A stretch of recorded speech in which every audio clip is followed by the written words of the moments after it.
Merci Magali, merci aux organisateurs pour l'invitation. Bonjour à toutes et tous. Donc, comme ça a été dit, je suis Pierre-Marie Aubert. Je suis le directeur du programme politique agricole alimentaire à l'IDRI. Deux mots pour vous dire, hein, l'IDRI d'où je parle. L'IDRI, c'est un think tank. On est hébergé à Sciences Po à Paris. Et notre travail, ça consiste essentiellement à la fois à produire de la recherche au service du débat public, du débat politique, mais aussi à servir de plateforme pour la discussion entre les acteurs publics, privés, la société civile, la recherche, au service du coup de politiques publiques plus durables. Dans le travail que je fais dans le programme que je dirige, nous combinons de la modélisation biophysique, de la modélisation économique et de l'analyse de politique publique pour essayer d'identifier justement des leviers à la fois politiques et économiques pour une transition du système alimentaire.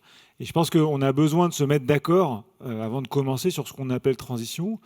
Et le point de départ qui est le nôtre à l'IDRI, c'est le mandat qui nous est confié par notre conseil d'administration, c'est d'abord de regarder les choses d'un point de vue de la durabilité environnementale. C'est-à-dire qu'au fond, si à la fin il n'y a plus d'écosystème, il n'y a plus d'alimentation, puis il n'y a plus rien non plus. Donc on a besoin de s'assurer que cette base-là biophysique, elle est carrée. Donc c'est ce que je vais essayer de faire. Et évidemment, là-dessus, une fois qu'on a une base biophysique qui est à peu près carrée, on a tout un tas de questions sociales et économiques qui se posent, qui consistent à savoir, mais combien va coûter l'alimentation? Est-ce que les gens seront bien payés? Combien il y aura d'emplois? Et puis, il y a la question de savoir quelles sont les politiques publiques qu'on peut mettre en place pour que tout ça se transforme, sachant on est sur un des secteurs les plus administrés de l'économie européenne à minima et française a fortiori. Alors, pour répondre à ça, je ne vais pas y répondre malheureusement, je vais en tout cas essayer de donner des pistes pour y réfléchir. D'une part, on essaiera de voir quels sont les ressorts du fonctionnement du système alimentaire et de voir en fait que derrière, une fois qu'on a compris comment ça marchait, on a trois impératifs de diversité, de circularité et de régimes alimentaires qui sont plus équilibrés. Ensuite, j'irai sur cette question des régimes alimentaires. On a eu de tendance depuis 20 ans, 25 ans à se reposer sur l'idée que le consommateur, il fallait l'éduquer et qu'il fallait qu'il comprenne mieux ce qu'il mange pour qu'il mange mieux, quelque part. Et c'est ce que nous, on appelle à l'IDRI le mythe du consommateur responsable. C'est de montrer que ce mythe, c'est un mythe et qu'on a besoin d'aller au-delà de ça. Et une manière de le faire, c'est de poser la question des environnements alimentaires.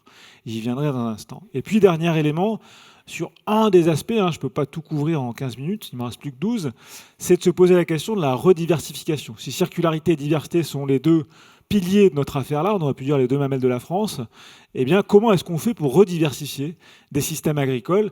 Où est-ce qu'il y a des opportunités? Et comment est-ce que ces opportunités, on les fait quelque part se déployer? Il y a aussi des contraintes, il faudra qu'on y revienne. Alors, diversité, circularité, sobriété, les ressorts d'un système alimentaire plus durable, de quoi on parle? Le système alimentaire, c'est quoi? On peut se le représenter, c'est évidemment très fruste, mais on peut se le représenter avec une série de boîtes. Il y en a 5, c'est assez simple. La première boîte, c'est... La première boîte, c'est la production... Il n'y a pas de pointeur. C'est la production végétale. La production végétale, c'est ce qu'on appelle la biomasse végétale. Et en fait, c'est la base de tout. Si vous n'avez pas de biomasse végétale, vous n'avez plus rien.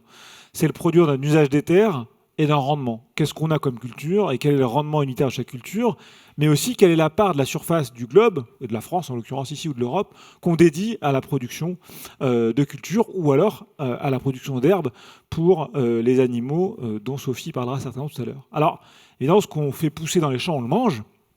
En fait, ça, c'est une toute petite fraction de ce qu'on fait pousser dans les champs. Moins de 30%. En fait, l'essentiel de ce qu'on produit dans les champs, on le donne à manger à des animaux, dont ensuite on mange les productions. Et puis, on en fait aussi d'autres choses qui sont des biomatériaux, textiles, matériaux d'isolation, biomolécules ou de la bioénergie. Donc ça, c'est mes 4 premières boîtes, c'est les plus simples, les plus sensibles. Et puis derrière, en fait, vous avez un truc qui s'appelle le cycle de l'azote. Alors, vous pourriez mettre le phosphore et la potasse, ça serait plus rigoureux, mais c'est plus dur à modéliser, donc on ne le fait pas. Il y a des gens qui font ça très bien.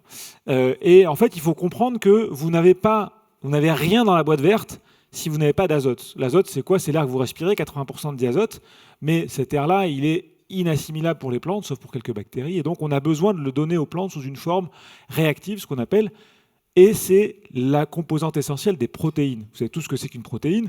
Pas de protéines, pas de vie. C'est aussi simple que ça. Pas d'azote, pas de protéines, pas de vie, donc pas d'azote, pas de vie. Et donc l'azote, aujourd'hui, il vient essentiellement, la source principale d'azote, c'est la petite boîte en dessous, là, c'est l'azote minéral, c'est les engrais de synthèse, qu'on fabrique avec force énergie, on comprime de l'air avec un peu de méthane et pouf, ça fait de l'azote ammoniacal. Mais on peut aussi le faire venir par des bactéries symbiotiques, là, qui sont représentées des petits trucs en pointillés, qui, elles, ont la capacité de casser la triple liaison de l'azote de l'air et de transformer l'azote de l'air que nous on respire en azote réactif que les plantes peuvent manger. Mais sauf que ça, c'est une toute petite fraction de l'azote qu'on utilise aujourd'hui. L'essentiel vient des engrais qu'on achète et qu'on fabrique avec du gaz russe. Alors cet azote, après, il passe dans l'alimentation animale, et puis les animaux, ils en restent une toute petite fraction aux humains, à travers la viande, les œufs, le lait. L'essentiel de l'azote qu'ils bouffent, on le retrouve dans leur déjection. Et ces déjections, après, alors on essaye de les mobiliser efficacement et de les mettre sur un champ, mais la plupart du temps, en fait, j'ai plus il n'est pas là le dessin. Là, il y a un petit dessin normalement. Là. En fait, on les perd. On les perd dans les nappes phréatiques, on les perd dans les écosystèmes sous forme de volatilisation d'ammoniac, on les perd sous forme de volatilisation de NO2, de protoxyde d'azote. Voilà. Donc l'efficience globale de ce machin-là, 30 à 40% de l'azote qu'on met dans le système alimentaire, on le retrouve et on le mange. Le reste, il est perdu. Voilà, pour donner une idée au total. Alors si on regarde la production de plantes, en fait, ce qui se passe, c'est que on a évidemment fait augmenter massivement la production de biomasse, et on l'a fait augmenter parce que on avait besoin de plus pour les animaux. En rouge ici, ça c'est les protéines végétales, et puis ça c'est les céréales, donc 60%, 75%. Et puis pour ça, on a multiplié par 4, voire un peu plus, la quantité d'azote d'engrais de synthèse qu'on a mis sur nos cultures. Donc on a perdu vachement plus, évidemment. Alors la production animale, elle a vachement évolué aussi, elle a été multipliée par beaucoup.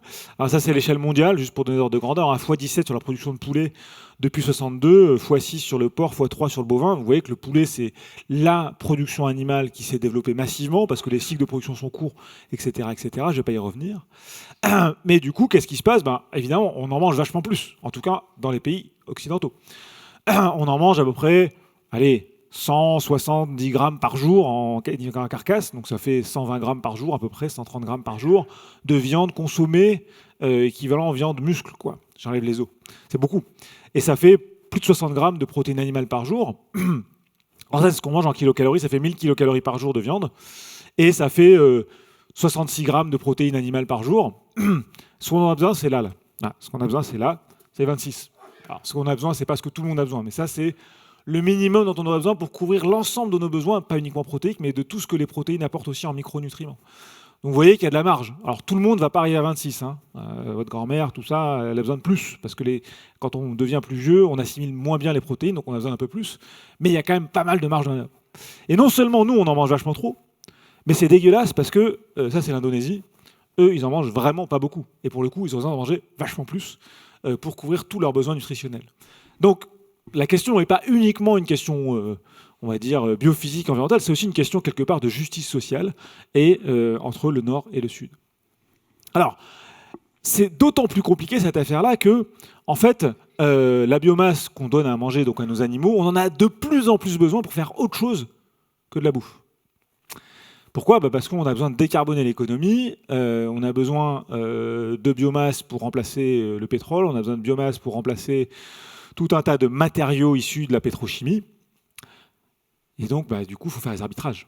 Et donc, quand on regarde à l'échelle mondiale ce dont on aurait besoin si on ne réduit pas notre demande énergétique et si on ne réduit pas notre demande en matériaux, en fait, le rythme de conversion des terres pour produire uniquement les bioénergies, je ne parle même pas des biomatériaux, pour satisfaire nos besoins, il serait plus de 10 fois plus élevé que le rythme de conversion annuelle de forêt tropicale en soja ou en huile de palme à l'échelle mondiale, qui sont les deux cultures au rythme de développement les plus rapides. Vous imaginez un peu ce que ça veut dire. Donc, en fait, on a un problème de biomasse, tout simplement. Et ce problème, il est d'autant plus grave que ce sont des cartes qui nous montrent en fait l'évolution des rendements pour les principales céréales. Et en fait, quand c'est en vert, ça veut dire que ça continue de s'accroître, c'est-à-dire que le rendement continue de croître. Quand c'est en rouge, ça veut dire qu'en fait on arrive à un plafond qu'on n'arrive pas à dépasser. Et quand c'est en bleu, c'est pas bon non plus. Ça veut dire que oh, pardon. Ouais. Donc, et vous voyez qu'en fait sur le blé, par exemple, toute l'Europe est en rouge quasiment. On n'a plus de gain de rendement. Donc en fait, parier sur plus de biomasse demain, en tout cas pour l'Europe, c'est un peu une erreur. Et puis pour le riz, c'est un peu pareil. En fait, dans toute l'Asie du Sud-Est, qui est le grenier aride du monde, on n'a pas grand-chose.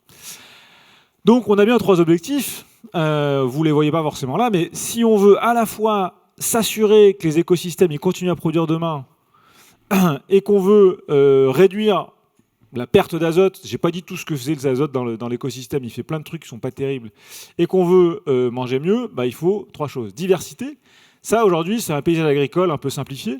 Alors évidemment tout le monde vous dira que la France c'est moins simplifié que le Midwest américain, c'est vrai, mais néanmoins ça suffit pas pour que les populations d'oiseaux des champs se pètent pas la gueule et les insectes avec.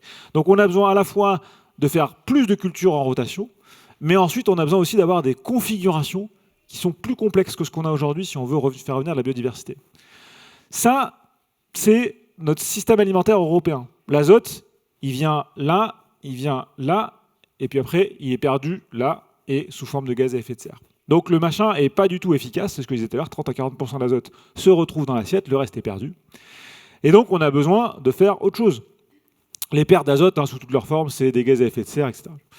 On a besoin de faire autre chose, on a besoin de réduire au maximum les engrais de synthèse, on a besoin de réduire au maximum les importations de protéines végétales sous forme de soja, et comme ça, du coup, on aura beaucoup moins de pertes, on sera beaucoup plus efficace. Là, sur ce système-là qui est dessiné, qu'on a modélisé, on arrive à 92% d'efficience de l'azote, donc il n'y a plus que 8% qui est perdu. Bon, c'est vachement mieux quand même. Et puis on a besoin de régime alimentaire qui soit plus sobre, plus équilibré. Je vais vraiment tomber à la fin. Et donc vous voyez typiquement un régime alimentaire un peu typique, que vous retrouvez dans plein de travaux, où en fait vous doublez la part des fruits et légumes dans l'assiette, parce qu'on n'en mange vraiment pas assez, et puis vous divisez par 2 la part de la viande. Alors du coup vous ne devenez pas tous véganes, faut arrêter de polariser, d'extrémiser, d'hystériser le débat. On est juste en train de se dire qu'au lieu de manger 170 grammes par jour et qu'il y a la carcasse, on en mange 80. C'est pas tout à fait la même chose. Et vous réduisez aussi un petit peu le lait d'à peu près un tiers. Donc ça, c'est un régime alimentaire qui tient la route sur le plan nutritionnel, sur le plan environnemental, mais dont on ne veut pas beaucoup discuter. Et donc pourquoi on ne veut pas en discuter? Parce qu'on se dit, mais tout ça, on ne peut pas imposer.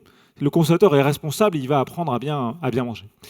En fait, si on se dit que le consommateur responsable, ça marche, on fait l'hypothèse qu'il y a un marché de niche, qu'il y a un marché qui se développe, qui répond à une demande croissante d'un consommateur qui est éclairé. La réalité, c'est que le marché des produits dits de qualité, ici, on prend les AOP, les IGP et puis le bio, c'est rien du tout. Alors c'est 13% pour les fromages parce qu'on est en France, mais le reste, c'est quelques pouillèmes de pourcents. Donc si l'idée que le consommateur choisissait ce qui est bon pour sa santé, pour le monde, etc., elle était vraie, on ne serait pas à 3%, on serait à 20%, au moins. Donc soit on se condamne à ce que la production durable, ce soit 3% de la production, et on dit le consommateur est responsable. Je pense qu'on a fait beaucoup d'efforts pour expliquer plein de trucs aux consommateurs que ça marche pas très bien. Soit on se dit en fait c'est pas comme ça que ça marche. Nous on a plutôt tendance à dire c'est pas comme ça que ça marche. Et j'ai plus que 2 minutes donc ça va être un peu chaud. Nous on passe par le concept d'environnement alimentaire. Qu'est-ce que ça veut dire l'environnement alimentaire? C'est simplement l'idée de se dire que les choix que nous faisons sont des choix qui sont partiellement réfléchis. Ils sont aussi énormément influencés par l'environnement physique. Ce qu'on trouve quand je vais faire mes courses, il y a quoi dans les rayonnages. C'est aussi pour mon ambiance socio-culturelle. En fait, qu'est-ce que j'ai appris qui était bien de manger? Qu'est-ce qu'elle m'a dit ma mère ou mon père? Qu'est-ce que bouffent mes copains? Mon groupe affinitaire, mes collègues au bureau, qu'est-ce qu'ils mangent? Ces normes-là, elles sont hyper importantes. Économiquement, évidemment, j'ai un portefeuille, il faut que je le gère. Comment j'arbitre entre mes dépenses? Et puis d'un point de vue cognitif, qu'est-ce que je comprends à tout ça? Et moi, je me rappelle de focus group qu'on avait fait en 2019. Quand on disait alimentation durable aux gens, ils parlaient emballage. La question de la durabilité du produit animal ou pas. Éventuellement pesticides pour santé, c'est tout. Donc on n'a pas beaucoup d'infos là-dessus. Voilà. Et en plus, non seulement tout ça joue, mais ça joue de manière différente selon qui vous êtes, d'où vous venez. Donc l'environnement alimentaire, c'est pas un et univoque, c'est une diversité d'environnement. C'est diversement perçu par les individus en fonction de conditions, on va dire, d'opportunités de consommer. Et donc du coup, ça donne des pratiques alimentaires qui sont elles aussi différentes. Et tout ça, évidemment, cet environnement alimentaire, il est cadré par des actions privées et publiques, et puis la manière dont la société exprime ces attentes-là. Nous, ce qu'on dit, c'est que l'environnement alimentaire, aujourd'hui, est extrêmement favorable à une très forte consommation de produits animaux, à la fois parce que les produits animaux, ils sont très présents, parce que la viande, c'est considéré comme cool, et Fabien Roussel nous a bien aidé là-dedans, parce que d'un point de vue des business, on a besoin d'avoir de la viande pas chère dans les étals, et peut-être que Bertrand Swiderski reviendra là-dessus, et d'un point de vue cognitif, même s'il y a beaucoup de choses dans une certaine presse, dans une certaine littérature pour dire que la viande, ça pose des questions, que les produits animaux, ça pose question, c'est pas forcément encore si clair et il y a beaucoup de controverses qui sont alimentées là-dessus. Donc nous, on dit, faut bouger l'environnement alimentaire. On pourra y discuter avec des produits qui sont moins riches en viande, avec des nouveaux récits, avec des prix qui reflètent une qualité renouvelée et avec des informations qui sont un peu plus clairement communiquées auprès des consommateurs. Et comme je suis déjà en retard, je vais vous faire grâce des opportunités d'investissement. Simplement pour vous dire que quand on se dit que les agriculteurs ils doivent diversifier leur rotation, en fait, et que les consommateurs ils doivent faire tout ça, en fait, ça pose plein de questions pour les industriels, à l'amont comme à l'aval, et que si on ne regarde pas les contraintes pour les industriels à l'amont et à l'aval, et qu'on n'offre pas les opportunités, on n'y arrivera pas. Donc on a besoin d'accompagner tout ça en dérisquant, en apportant de la souplesse pour que les acteurs qui veulent diversifier puissent mieux se coordonner sans être sous la coupe ou sous le joug, en quelque sorte, du droit de la concurrence. On a besoin probablement sur certaines cultures comme les protéagineux de se protéger temporairement de la concurrence internationale. Et on a besoin de soutien aux investissements et à la R&D parce que diversifier, ça veut dire plus de produits à gérer et ça veut dire une plus grande complexité aussi dans la manière de les gérer et dans ce qu'on amène aux consommateurs. Si on fait 5 céréales au lieu de 2, c'est pas tout à fait la même chose dans les rayonnages à la fin. Voilà. J'ai terminé. Merci beaucoup. Merci beaucoup. Merci beaucoup Pierre-Marie Aubert de nous avoir partagé autant d'idées et de pistes à creuser en si peu de temps.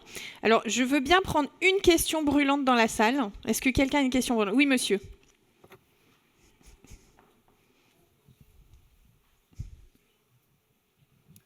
Merci beaucoup pour cette présentation. J'ai beaucoup aimé quand vous avez fait la comparaison entre Occident et Indonésie. J'aurais souhaité que vous fassiez aussi la comparaison entre Indonésie, Afrique et Amazonie. Pour dire que sur ce qu'on consomme, il y a cette espèce de frontière qui apparaît. Et quand on regarde la nouvelle réglementation de l'Union européenne sur la réduire la déforestation importée, on voit qu'il y a des produits tropicaux qui, pour entrer, doivent ne pas avoir été responsables de la déforestation. Que dites-vous aux entreprises lorsque on a des situations où, comme sur la filière cacao, le cacao qui vient d'Afrique centrale est sous agroforesterie, alors que celui qui vient de l'Afrique de l'Ouest est produit avec un impact, on va dire, carbone hyper important. Et les paysans de l'Afrique centrale pensent qu'ils sont défavorisés. Comment est-ce que vous intégrez ça dans le counseling que vous faites auprès des industriels ? Merci, monsieur. Pierre-Marie Aubert. On n'a pas le droit au joker ici. Non, évidemment, nous, le point clé de ce que vous racontez, je pense qu'il est aussi au cœur de ce qu'on fait. C'est-à-dire qu'il y a quand même énormément de choses qui sont dépendantes du contexte. Et que de facto, un cacao plein soleil et un cacao ombragé, ou un bœuf extensif ou un bœuf en feedlot, c'est pas la même chose. Et donc ce qu'on essaye, nous, d'introduire, je développe sur votre exemple, c'est la question des modes de production. Alors pas les modes de production capitalistes chez Marx, je suis pas un crypto-marxiste, mais plutôt la question de comment est-ce qu'on produit des céréales, des animaux, etc. Parce que ça renvoie en fait aux performances sociales, environnementales et économiques de tout ça. Et je dis ça d'autant plus qu'on est quand même dans un moment où on veut imposer au système agricole, enfin je sais pas où on veut, ça fait comme si c'était complotiste, mais en tout cas il y a beaucoup de facteurs qui font qu'on essaye, on aimerait avoir une métrique simple et unique pour tous les produits alimentaires sur la base d'une empreinte carbone, par exemple, pour le produit alimentaire. Déjà qu'on se galère à faire une empreinte carbone pour l'acier, on a plus de 60 types d'acier, alors sur les productions agricoles, c'est quand même un peu compliqué. Donc l'idée qu'on ait une seule métrique qui tienne pas compte de la diversité des conditions de production me semble extrêmement problématique. Ça renvoie un peu à votre question. Voilà, je m'arrête là. Merci beaucoup. On peut l'applaudir.